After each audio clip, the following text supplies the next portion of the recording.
Hey everybody, thanks for stopping by. I'm Eric Johnson and this is the Burly Flow podcast.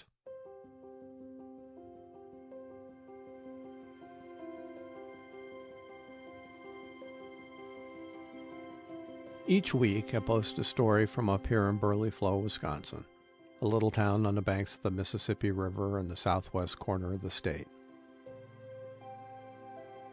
20 years ago I had to leave, but now I'm back, living in a local landmark known as the Eye and reacquainting myself with everything I left behind.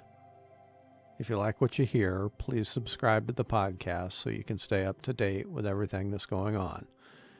And when you get a chance, visit the website at burlyflow.com, where you'll find a bunch more stuff about Burly Flow and some links to even more.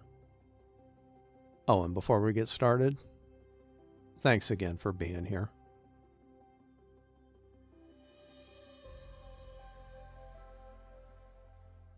Sometimes, if I'm feeling particularly ambitious or if the prop wash happens to be closed, I'll walk down to the other end of Longbow Road just to have a look at the houses along the river. It's changed a lot in the last 20 years.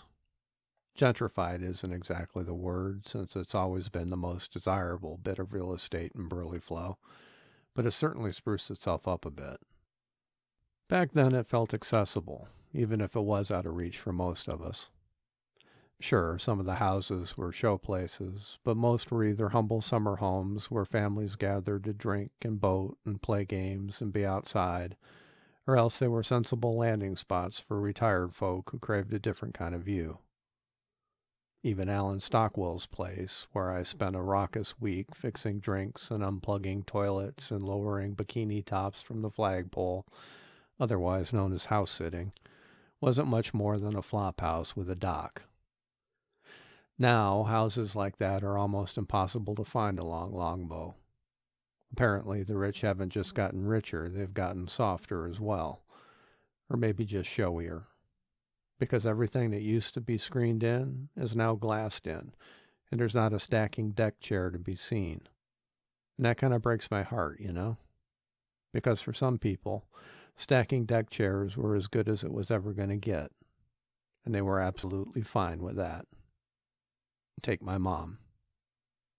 Is there any sound sadder than the sound of stacking deck chairs? She once wanted to know. She didn't ask because she was disappointed in the chairs. On the contrary, she asked because she loved them. Her question anticipated the punctuating event of our last evening in Door County, all those years ago. That period just after the air chilled and the light from the candle began attracting more bugs than its citronella repelled. That bittersweet time when glasses were gathered and legs were stretched and sighs were sighed because words were too inexact to express all we wanted to say. After the shivers and the glasses and the stretches and the sighs, there would be nothing left to do but stack the deck chairs and become ourselves again. Those indoor people we had recently grown disappointed in, and none of us wanted to do that.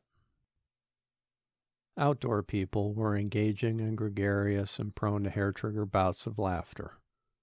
Outdoor people made friends with the folks in the house next door, lending and borrowing with complete strangers what they would never beg or give up back home. Outdoor people were interesting.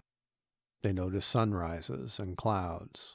They appreciated the smell of bacon, the joy of snoozing, the flush of the breeze, and ultimately they recognized, then tried to ignore, the sad reminders that even outdoor people couldn't remain outdoors forever. I remember it so vividly because we were outdoor people so seldom. Living in Chicagoland, it wasn't easy to be outdoor people.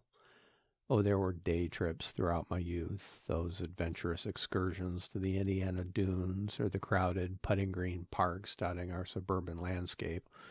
Swashbuckling trips, I'd call them.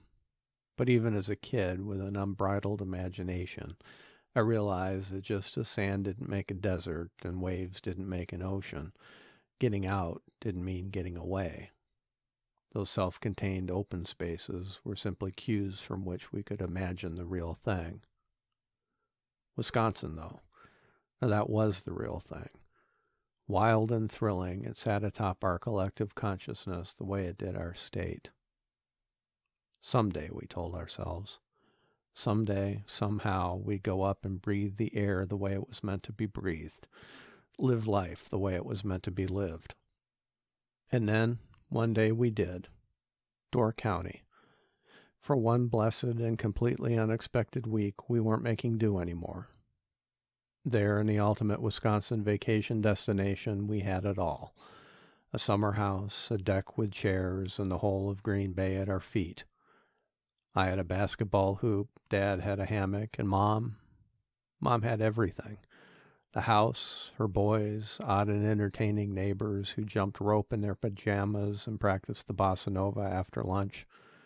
We even had a mascot, Burgles the three-legged raccoon, who used his handicap to burgle more sympathy from us than any masked bandit had the right to expect. Mom was never so happy, so domestic as she was there in Door County. I know now that sounds bad on all of us, but there you go. She was happy. She was effervescent, always topping off our lemonade or whipping up a snack. And I remember wondering if this was the woman Dad married, or if this delighted stranger was a surprise to him too. We brought a lantern along with us. There was always some discrepancy about just how it entered the family, but however it came to join us, whatever the circumstances of its arrival, one thing was never in doubt. It was by no means a pedigreed lantern. It had no papers.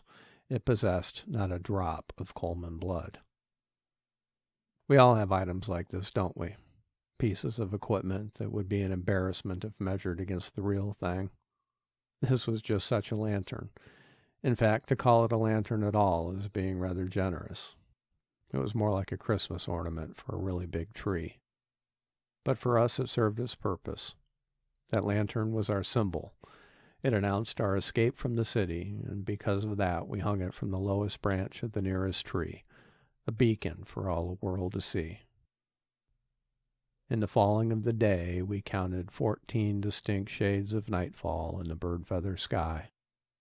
As a killdeer bustled around us, their lonely whistles reassuring each other their presence in the darkness, resolutions were made. Bold plans for changing our ways, our priorities, ourselves were proposed and eagerly seconded. And somewhere before the first shivers, or maybe just a little after, we told each other, "I love you." We never went back. We knew we wouldn't. As odd as it might seem, it was enough for us to know that we'd been there, that for that brief, sweet time we'd been the outdoor people we'd always yearned to be. So 20-some years ago, when my uncle died and left me a little bit of money and I spent it coming up here, I wasn't trying to be an outdoor person again, just someone who might try once more to breathe the air the way it was meant to be breathed. And for a time I was. For that time I lived in the old Sanderley place, that rambling old farmhouse with its trick toilet and its boardwalk deck and its acres of yard to mow. I was living life the way it was meant to be lived.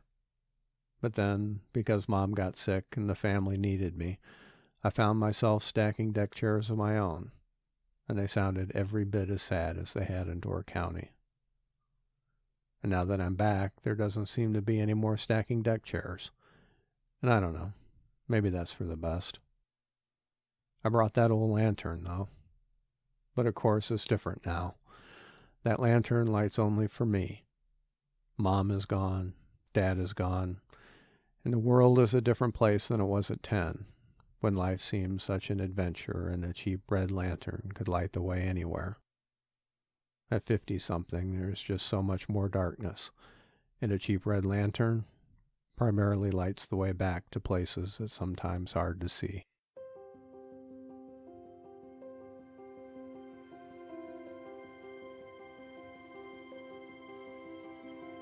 Well, that's it for this week. Thanks again for stopping by, and when you get a chance, don't forget to check out the website at burlyflow.com. There's some cool stuff there that I think you'll like. Thanks again. We'll catch you later.